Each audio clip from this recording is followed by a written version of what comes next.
ہارسنس لیئرنگز کی میں نے بتائی تھی، اس کو کئی دفعہ میں اس پہ پہلے بھی گفتگو کر چکا ہوں. بعض دواؤں میں پیشان اس طرح ہوتی ہے کہ صبح کے وقت زیادہ ہوتا ہے، بعضوں میں شام کے وقت، بعض دواؤں میں کانسٹنٹ ہارسنس ہے.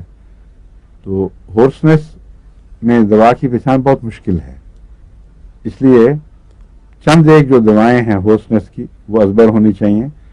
اگر دوسری علامتوں سے پہچان ہو جائے تو پھر وہ کام آ جائے گی، ورنہ پھر یہ صبح شام کی بحث میں پڑھ کر پھر ڈھونڈنا پڑتا ہے. اس کی ہارسنس جو ہے یہ کاربوویج سے ملتی ہے، اور ہیں بھی دونوں کاربنز ہی، اس لیے ظاہر ہے کہ بہت ملتی ہوں گی.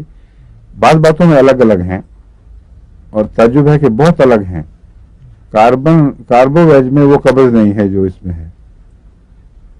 اس کے سارے اسٹولز کی علامات کھلے کھلے اسہال والے اسٹولز اور سافٹ، بدبو کی علامت مشترک ہے، ہوا کی علامت مشترک ہے، لیکن قبض کی نہیں. اور گریفائٹس میں اسہال میرے علم میں نہیں کہ کبھی گریفائٹس کا مریض اسہال کی تکلیف لے کے آیا ہو اور ہو گریفائٹس کا مریض.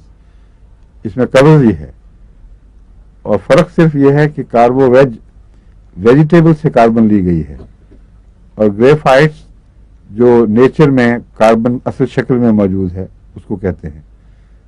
تو زندگی نے کاربن پہ کچھ اثر ڈالے ہیں، اور ہم اسے انالیسز میں خواہ نہ بھی معلوم کر سکیں، لیکن ہومیوپیتھک نام ہی اس بات کا ہے کہ غیر مرئی تحریریں لکھی جاتی ہیں اثرات کی. تو وہ کاربن جو زندگی سے مانوس ہو چکی ہے اس میں سختی کم ہو گئی ہے اور ڈرائینس نہیں رہی.